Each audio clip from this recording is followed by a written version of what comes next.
Subscribe now and press the bell icon. Never miss an update.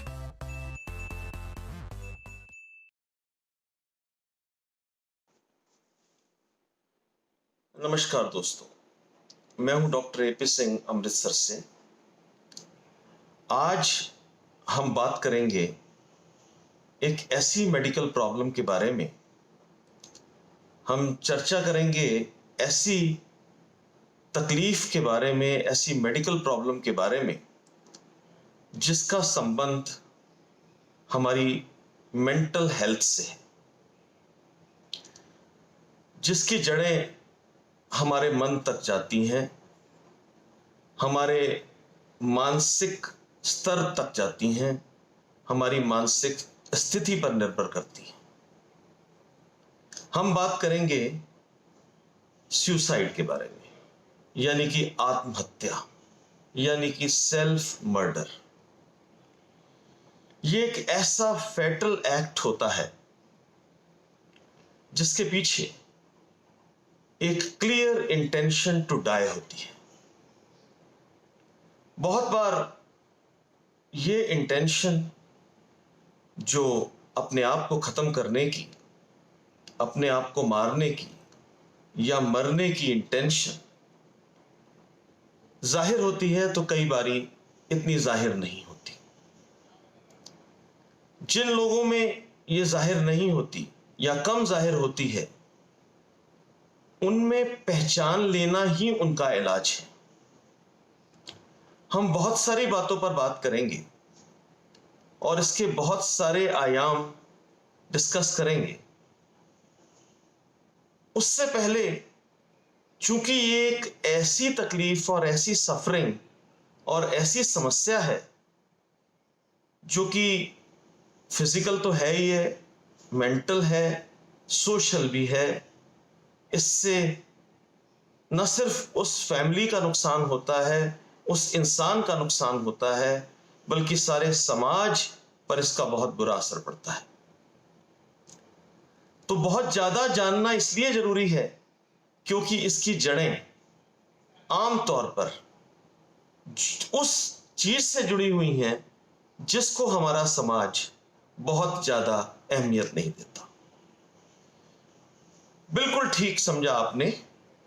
मन को समझने में हम अक्सर देर करते हैं या उसे समझना ही नहीं चाहते, क्योंकि मन की आंखें नहीं होती, दिखती जैसी जुबान नहीं होती, हाथ पांव नहीं होते, और मन हमारे शरीर में कहां होता है इसका अच्छा ज्ञान नहीं होता, तो मन की तरफ हमारा ध्यान भी नहीं होता।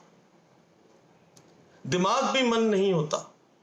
दिमाग इस कपाल के अंदर होता है जिसे हम ब्रेन कहते हैं। मन एक सूक्ष्म सी चीज कहीं होती है, शायद दिमाग में ही होती है, दिमाग के रास्ते से ही चलती है, लेकिन उसका कोई स्वरूप नहीं होता। मानसिक बीमारियों को लेकर समाज में और भी कई प्रॉब्लम्स और मिथ्स और भ्रांतियां हैं।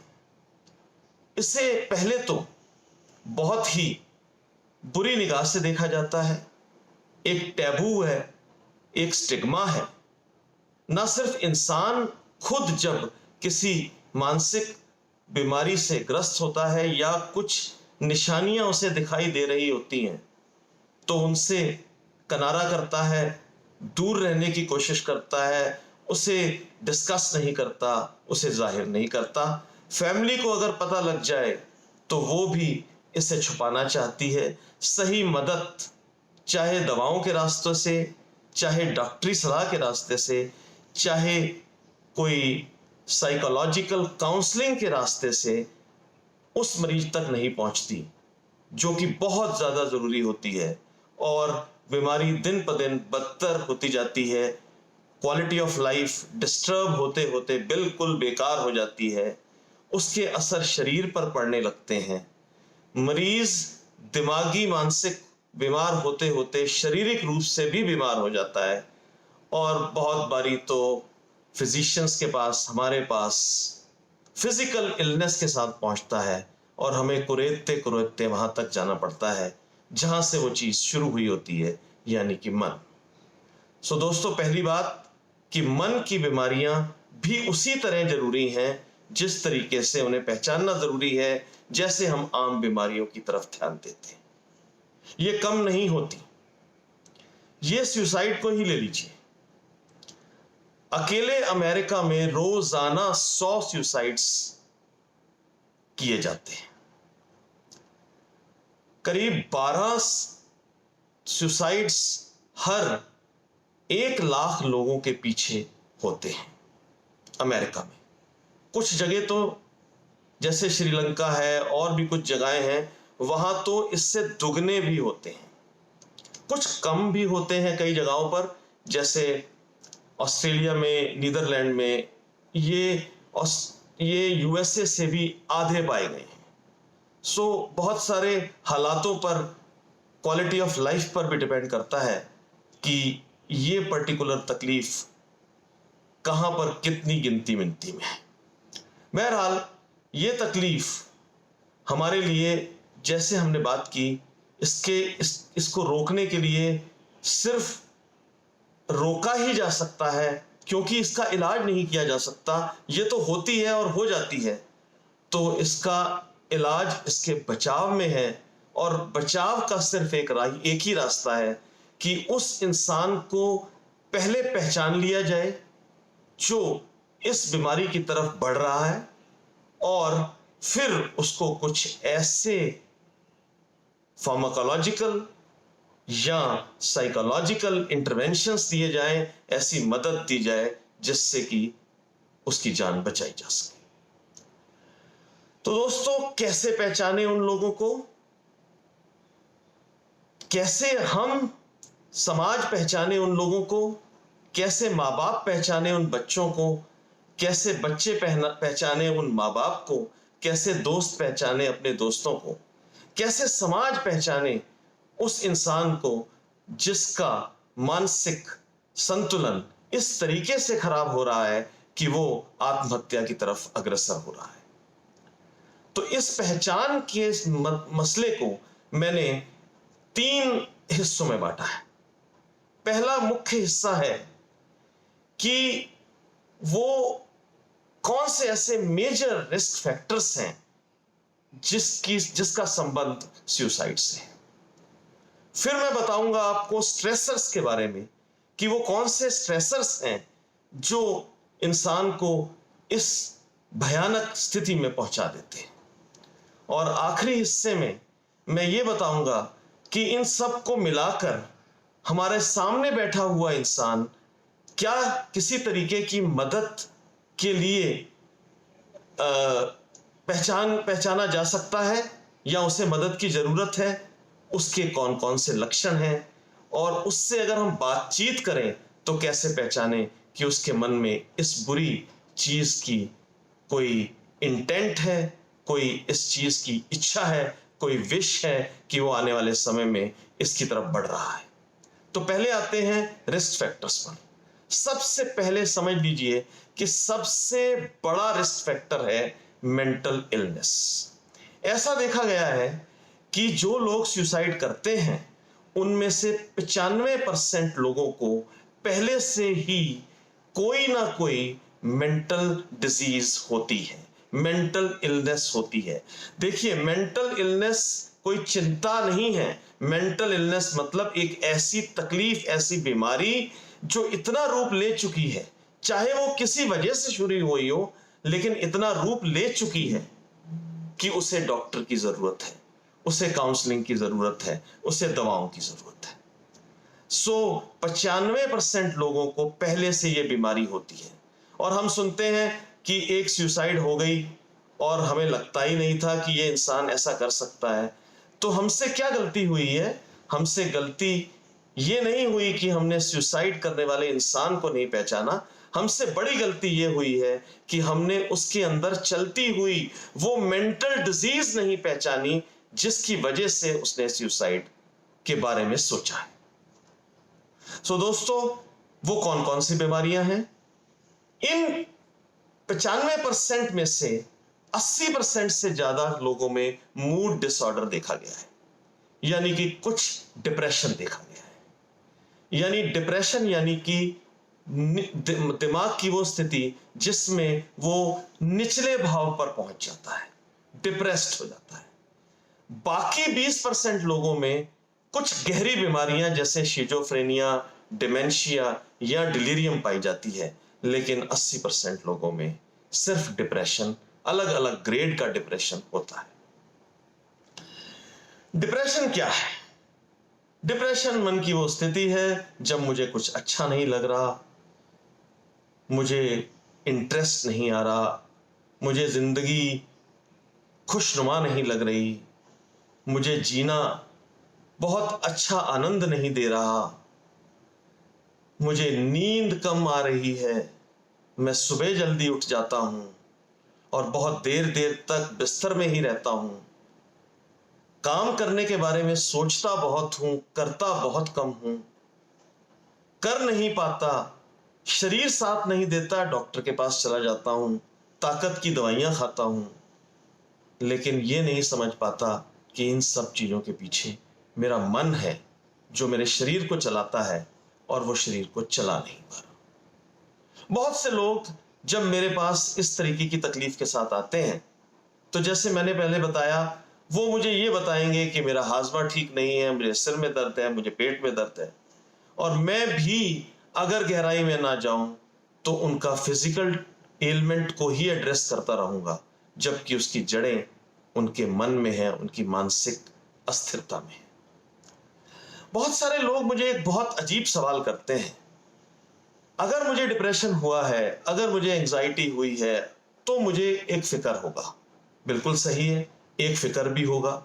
तो वो जो फिक्र है अगर वो ठीक नहीं होगा, अगर वो समस्या ठीक नहीं होगी, तो आपकी दवाइयां क्या खाक करेंगी मुझे ठीक? मैं भी सोचने पर मजबूर हो जाता हूं। अगर इसका स्ट्रेसर ठीक नहीं होगा, अगर इसकी समस्या ठीक नहीं होगी, अगर इसका एम्प्लॉयमेंट से वापस नहीं मिलेगा, तो मैं दवाओं से इसे कैसे ठीक करूं? लेकिन ऐसा किया जा सकता है। दवाओं पर विश्वास आपको करना होगा। मन की बीमारियों पर दवाओं का बहुत अच्छा असर होता है, क्योंकि मन की बीमारियां गहन अध्ययन के बाद पाया गया है कि वो मन की, ब्रेन की केमिस्ट्री को डिस्टर्ब करने से होती है। और केमिस्ट्री तो दवाइयों से ठीक हो सकती है, हाँ, उसे पूरा ठीक करने के लिए आपको साइकोलॉजिकल काउंसलिंग की हेल्प जरूर चाहिए। लेकिन अक्सर जब मरीज लेट डिजीज में पहुंचते हैं डिप्रेशन की, तो उन पर काउंसलिंग काम नहीं करती। अगर करती भी है तो कुछ थोड़ी देर के लिए काम करती है। तो दवाओं के दो फायदे होते हैं। पहले, वो आपको एक इस सिचुएशन में ले आती हैं कि आप काउंसलिंग के लिए रिसेप्टिव हो जाते हैं, आपके मन को काम कर देती हैं, कूल कर देती हैं, समझने के लिए वापस जागृत कर देती हैं, और फिर आप समझना शुरू कर देते हो उस रास्ते को जिस रास्ते से आप ठीक हो सकते हो। और जब आपका मन जागृत होता है तो आपको अपनी जो ओरिजिनल समस्या है उसका एक सही दुनियावी हल भी मिल जाता है, और जब हल हो जाता है तो सभी कुछ ठीक हो जाता है। सो दोस्तों, मन की बीमारी को छुपाओ मत, मन की बीमारी को जाहिर करो, दोस्तों में, फैमिली में, अपने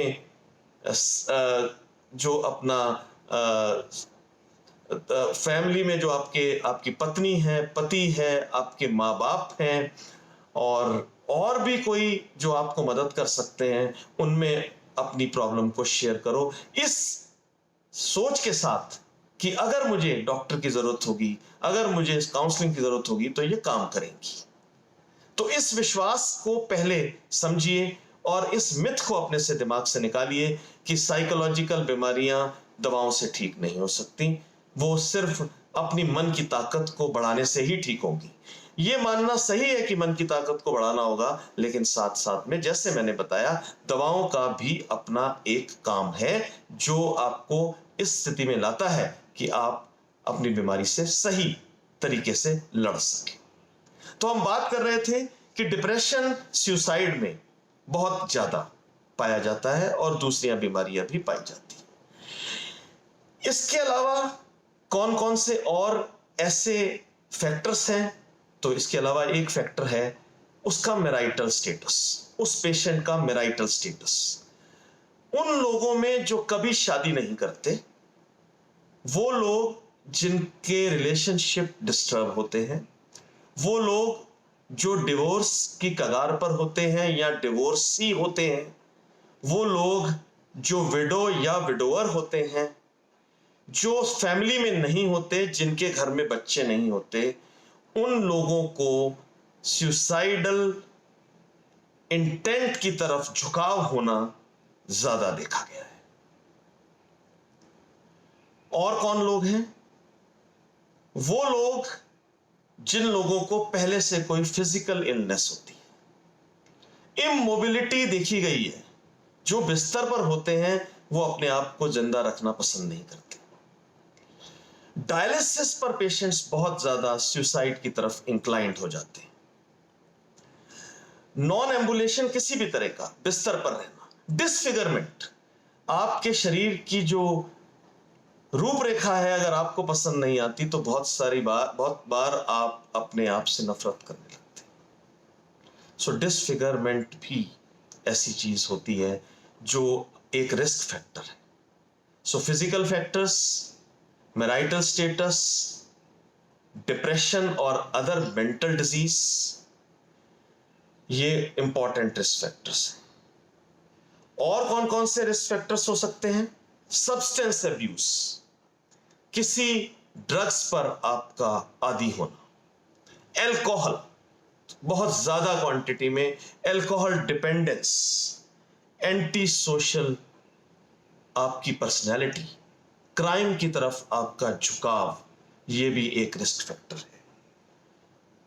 एंजाइटी, डिप्रेशन और पागलपन की और आगे की जो स्थितियां हैं वो तो इसके मेजर रिस्क फैक्टर्स हैं ही हैं। कुछ ऑक्यूपेशंस हैं, आपको जानकर हैरानी होगी कि फिजिशियंस, डॉक्टर्स सुसाइड के लिए बहुत ज्यादा प्रोन होते हैं।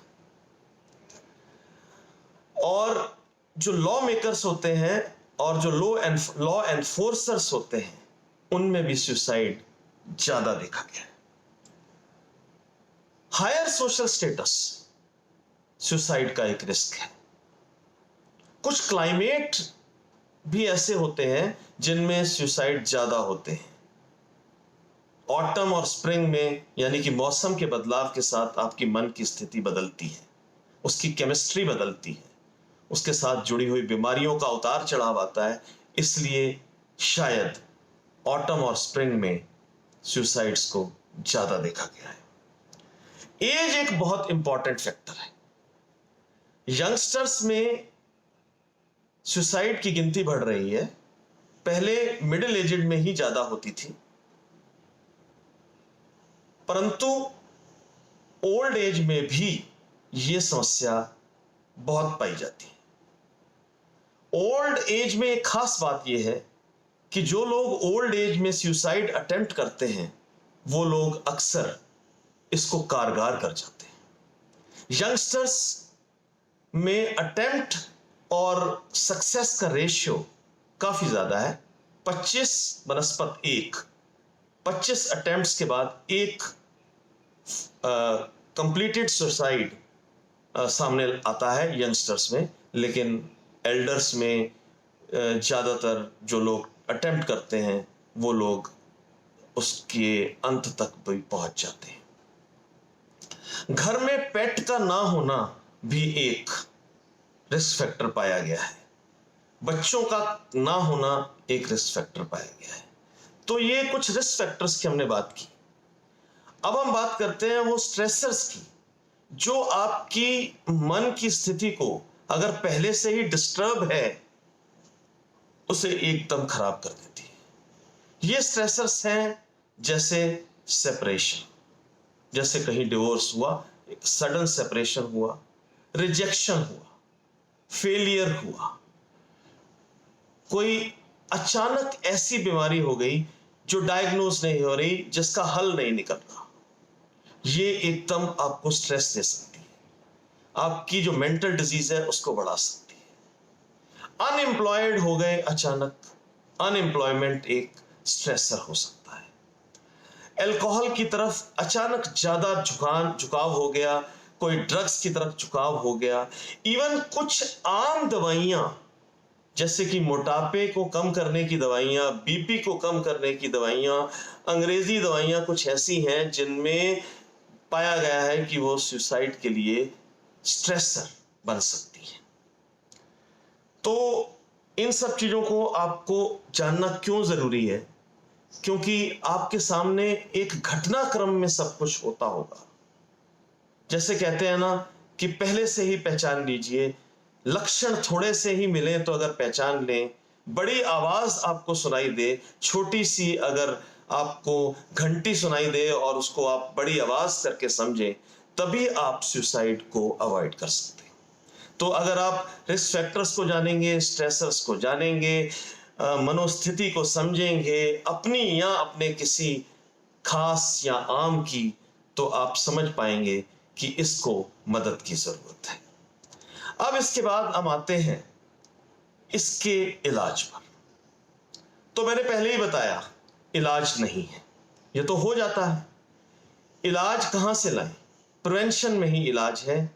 इसको प्रिवेंट करने के लिए हमें कुछ चीजों का ध्यान रखना है और मेजर चीजें मैंने आपको बता दी। अब कुछ और चीजें भी समझिए जो थोड़ी सी गहन होंगी, कुछ टेक्निकल होंगी, लेकिन आसानी से समझाने का प्रयास करूंगा। सुसाइड ऐसे ही नहीं होती। ये जैसे मैंने बताया एक घटनाक्रम होता है, एक प्लान होता है बहुत बार, और ये प्लान कई बार कई दिन, कई वीक्स और कई महीने तक चलता रहता है मरीज के मन में। बहुत कम ऐसे केसेस होते हैं, शायद 10% से ज्यादा नहीं, जिनमें सिर्फ इंपल्सिव होकर कोई बंदा आत्महत्या कर लेता है। नहीं तो ज्यादातर ये एक प्लान्ड सेल्फ मर्डर होता है और इसमें काफी टाइम लगता है। चूंकि वो टाइम लगता है तो उस टाइम में हम इस चीज को पकड़ सकते हैं, डायग्नोस कर सकते हैं। बीमारी को समझने के लिए कुछ लफ्जों को समझते हैं, और सबसे इंपॉर्टेंट लफ्ज है सुसाइडल आइडिएशंस। जिन लोगों में सुसाइड एक अंत के रूप में देखा गया है, उनसे पहले वो लोग कुछ आइडियाज ऑफ सुसाइड को एक सर्वर की तरह लेते हैं जो उन्हें फीड करता है। उनके दिमाग के अंदर एक भूख पैदा होती है और वो भूख को मारता है एक आइडिया, एक घटना, एक प्लान जो बार बार दिमाग में आता है। तो जब आप किसी ऐसे व्यक्ति को मिलते हैं तो आपको कैसे भी बातों ही बातों में, शायद साइकेट्रिस्ट तो इसके माहिर होते हैं तो वो तो पता लगा लेते हैं, लेकिन चूंकि मैं ये डेलिब्रेशन, ये लेक्चर समाज में दे रहा हूं, तो मेरी इच्छा है कि ज्यादा से ज्यादा टेक्निकल बातें समाज तक पहुंचे। तो इन आइडिएशंस को पहचानने के लिए कुछ सवाल किए जा सकते हैं और बहुत सिंपल हो सकते हैं। शुरू ऐसे भी किया जा सकता है कि क्या मेरे भाई, तुम्हें जिंदगी जीनी अच्छी लग रही है या कैसे ले रहे हो जिंदगी को? तो आपको थोड़ा सा आइडिया लग जाएगा कि कोई पॉजिटिविटी या कोई नेगेटिविटी उसके जवाब में जाहिर हो जाएगी। थोड़ी और बात करने पर सीधा सवाल तक जाया जा सकता है कि क्या भाई किसी को मारने का या अपने आप को मारने का मन करता है? क्योंकि एक बहुत बड़ी थ्योरी है, मैं साइकेट्रिस्ट नहीं हूं, लेकिन ये एक नोन थ्योरी है जिसमें साइंटिस्ट ने पाया है कि ये एक रिट्रोप्लेक्स्ड मर्डर होता है। सुसाइड एक रिट्रोप्लेक्स्ड मर्डर होता है, यानी कि असल में सुसाइड की सोच पैदा ही नहीं होती जब तक किसी को मारने की सोच ना पैदा हो। मान लीजिए आपके ऊपर कोई बहुत बड़ा केस चल रहा है, आप किसी लीगल प्रॉब्लम में हैं और आप सामने वाले से बहुत परेशान हैं, समस्या आपके मन को घेरती जा रही है, तो आपके मन में उसकी जड़ को खत्म करने की एक इच्छा होगी और हो सकता है अपने राइवल जो सामने वाला है जिसकी वजह से ये सब समस्या है उसको खत्म करने की इच्छा पैदा हो। तो homicide precedes suicide, a feeling of homicide precedes suicide। तो सवालों में ऐसे सवाल भी हो सकते हैं, क्या किसी को मारने की इच्छा पैदा होती है या खुद को मारने की इच्छा पैदा होती है? जब ऐसी चीजें आपके समझ में आ जाएं तो समझ लीजिए कि मामला संगीन है, आपको इस पर तुरंत एक्ट करना है, इससे हेल्प की जरूरत है। और पहचानने की कोशिश कीजिए कि ऐसे ख्याल कितनी फ्रीक्वेंसी से आते हैं, कितनी बार आते हैं, बार बार आते हैं, कितनी दूरी तक जाते हैं। क्या ये ख्याल आकर खत्म हो जाता है या कि ये ख्याल फिर एक ऐसे ख्याल में परिवर्तित होता है जिसमें कोई प्लान बनता है? क्या फिर वो प्लान बहुत दूर तक चलता है और इतना लंबा चौड़ा हो जाता है कि उसमें किंतु और परंतु आ जाते हैं? तो समझ लीजिए मामला और संगीन है। और कभी कभी क्या ये अंत तक प्लानिंग पहुंच जाती है तो वो अटेम्प्ट के रूप में सामने कभी आई है? तो दूसरा लफ्ज जो हमने समझना है आइडिएशन के बाद वो है attempt, suicide attempt. Suicide attempt भी दो तरह के हो सकते हैं। एक अटेम्प्ट जब कोई करता है और उसके अंदर एक एक्ट के रूप में, एक फैटल एक्ट के रूप में आगे चल पड़ता है, और एक ऐसा एक्ट जिसे वो खुद ही रोक देता है, खुद ही करेक्ट कर देता है। इसे कहते हैं अटेम्प्ट सुसाइडल, अटेम्प्ट एबॉर्टेड, जो एबॉर्ट हो जाता है। और फाइनली एक फैटल अटेम्प्ट जो कन्वर्ट हो जाता है उसे हम सुसाइड कहते हैं। सो अटेम्प्ट की स्टेज में आप मरीज को पहचान सकते हैं, आइडिएशंस की स्टेज में आप मरीज को पहचान सकते हैं। एबॉर्ट अटेम्प्ट की हिस्ट्री से आप अटेम्प्ट के बारे में जानकर सुसाइड, पोटेंशियल सुसाइड वाले, वल्नरेबल सुसाइड वाले पेशेंट को पहचान सकते हैं। तो ये उसके कुछ सिम्टम्स हैं दरअसल, जिसको मैंने आपको किसी दूसरे तरीके से समझाए। अब हम चलते हैं कि अगर ऐसे कुछ सिम्टम्स मिलें और स्ट्रेसर्स भी हों और रिस्क फैक्टर्स भी हों, तो एक वल्नरेबल सुसाइड करने वाले व्यक्ति को फाइनली डायग्नोज कैसे करें? सो अगर रिस्क फैक्टर्स हैं, स्ट्रेसर्स हैं, डिप्रेशन का इलाज चल रहा था, इलाज बंद हो गया है, बार बार चलता है, बंद हो जाता है, गहराई से सोचिए। उम्र 45 साल मेल है, विमेन 55 साल की है, आइडिएशंस हो रहे थे, अटेम्प्ट की हिस्ट्री है, और कभी हॉस्पिटलाइज हुए हैं। हॉस्पिटलाइज में जाकर जो अटेम्प्ट था उसकी जो लिथैलिटी है उसका उस इमरजेंसी मेडिकल ऑफिसर से जानकारी लीजिए। पता लगेगा कि उसका अटेम्प्ट कितना इंटेंट वाला था, कितनी गहरी इंटेंट वाला था, कितनी ज्यादा विशफुल था और ज्यादा रिस्की पेशेंट है, पता लग जाएगा। मल्टीपल सुसाइडल अटेम्प्ट्स किए हैं, बहुत सीरियस पेशेंट है। आइडिएशंस बहुत आ रहे हैं, बहुत सीरियस पेशेंट्स हैं। पेशेंट से बात करना शुरू कीजिए, तुरंत साइकोलॉजिकल, तुरंत मेडिकल हेल्प लीजिए, तुरंत स्पेशलिस्ट के पास जाइए। टैबू छोड़ दीजिए, स्टिग्मा छोड़ दीजिए, लोग क्या कहेंगे छोड़ दीजिए, दवाई नहीं कुछ कर पाएगी इसको छोड़ दीजिए, तुरंत सहायता लीजिए, क्योंकि फिर बाद में मौका नहीं मिलेगा। और समाज में हम क्या कर सकते हैं? समाज में हम अपनी गवर्नमेंट से उसको फोर्स कर सकते हैं, मेंटल इलनेस की अवेयरनेस बढ़ाने के बारे में कुछ प्रोग्राम्स डेवलप किए जा सकते हैं। साइंस एंड सिम्टम्स लोगों तक मेरे जैसे पहुंचाए जा सकते हैं। सोशल मीडिया को प्रॉपर यूज किया जा सकता है। जब सुसाइड्स होते हैं, कोई सेलिब्रिटीज में हो जाते हैं, तो उसे एक अलग निगाह से देखिए, उसे एक खबर के रूप में ना देखिए, उसमें कोई एंजॉयमेंट मत ढूंढिए। ये एक सीरियस प्रॉब्लम है। अब मैं आपको प्राइमोर्डियल प्रिवेंशन बताता हूं। अभी तक मैंने प्रिवेंशन बताया, पहचान बताई, ट्रीटमेंट बताया। मैं आपको प्राइमॉर्डियल प्रिवेंशन बताता हूं। प्राइमॉर्डियल का मतलब प्रिवेंशन से भी पहले प्रिवेंशन कैसे कर सकते हैं। तो वो तो बात घर से शुरू होगी, परिवार से शुरू होगी, आत्मा से शुरू होगी, सोच से शुरू होगी। तो सबसे पहले आदतन परिवार में जुड़ना शुरू कीजिए। वर्क फैमिली रिलेशनशिप, उसका जो बैलेंस है उसको समझिए।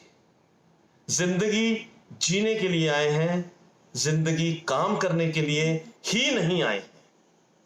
सो ऑक्यूपेशन, वर्क को सही इंपॉर्टेंस दीजिए। फैमिली को, बच्चों को, वाइफ को, माँ बाप को, दोस्तों को, सबको सही जगह दीजिए। बच्चों में समय बिताइए। बच्चों की पढ़ाई पर, उनकी ऑक्यूपेशन पर बिना मतलब जोर मत दीजिए। उन्हें अपने अनुसार सोचने पर मजबूर मत कीजिए। उन्हें एक ऐसी सोच दीजिए कि वो सही सोच सकें। ऐसी सोच मत दीजिए कि वो सिर्फ वही सोच सकें जो आप सोचते हैं। उन्हें एक रास्ता दीजिए जिस पर वो चल सके और वो रास्ते को आगे बनाते जाएं। उन्हें रास्ता बनाकर मत दीजिए। यह भी एक बहुत जरूरी सलाह मैं आपको देना चाहता हूं। सोशल मीडिया को पॉजिटिवली यूज कीजिए। दोस्तों के साथ संबंध बनाए रखिए। अच्छे मैसेजेस शेयर कीजिए। अच्छी रीडिंग कीजिए। मेडिटेट कीजिए। योगा कीजिए। फिजिकल हेल्थ अपनी मेंटेन कीजिए। उसका संबंध मेंटल हेल्थ के साथ बहुत ज्यादा है। हमारे पुराने जो स्क्रिप्ट्स हैं जिन्हें हम भूलते जा रहे हैं, उन पर वापस जाइए। गुरबानी पढ़िए, गीता समझिए, रामायण समझिए, उसके अंदर की माइथोलॉजी का सही मतलब समझिए। अपने आप मेंटल हेल्थ इंप्रूव करेगी। अपने खान पान को ठीक रखिए। अल्कोहल से बचाव कीजिए, सब्सटेंस अब्यूज से बचाव कीजिए, तंबाकू से बचिए। कॉफी एंड चॉकलेट्स अगर मना नहीं है आपको, तो आपकी मेंटल हेल्थ बेटर करती है। कहते हैं तेज पत्ता जलाने से जो उसकी खुशबू आती है वो भी आपको एंजाइटी से बचाती है। तो घरेलू सुझाव भी हैं आपके मन को ठीक रखने के लिए। पर इन सबसे ऊपर यह है कि मानसिक बीमारी का इलाज हो सकता है। और मानसिक बीमारी सिर्फ मानसिक ही नहीं रहती, एक तरफ फिजिकल हो जाती है, जिसकी वजह से लोग मेरे पास आते हैं और बेमतलब कितने ही डॉक्टर्स के पास घूमते रहते हैं, पर उनका पेट दर्द नहीं ठीक होता, उनका पेट का कॉन्स्टिपेशन नहीं ठीक होता, तो कभी डायरिया नहीं ठीक होता, और उसका लिंक उनकी साइकोलॉजी से होता है। पहुंचना होगा हमें उनके मन तक। जब हम उनका इलाज फिजिकल सिम्टम साइंस पर करते हैं, उसके साथ साथ सोचना होगा कि ये जो मन की बीमारी जिसे हम कम इंपॉर्टेंस देते हैं, डिप्रेशन ही तो है, थोड़ा मन बुझा ही तो है, कब आत्महत्या के कगार पर ले आए आपको कहा नहीं जा सकता। क्योंकि कितने ही रिस्क फैक्टर्स, कितने ही स्ट्रेसर्स इस मॉडर्न वर्ल्ड में, इस दुनिया में, और इनकी गिनती बढ़ती जाएगी, आते जाएंगे, और हमें उनसे अपनी आगे भी बढ़ना है, अपनी जिंदगी को आगे भी बढ़ाना है, और उन सबको साथ लेकर उनके बुरे असर जो हमारे शरीर पर, हमारे दिमाग पर पड़ने वाले हैं, उनसे बचना भी है। कोरोना ने भी हमें बहुत कुछ इन दिनों अपनी मेंटल हेल्थ को ठीक करने के लिए प्रेरित किया है। ना होता कोरोना तो भी हमें अपना जो मानसिक संतुलन है, जो अपना मानसिक स्तर है, उसे लगातार बेहतर करने की कोशिश करते रहना चाहिए। नमस्कार।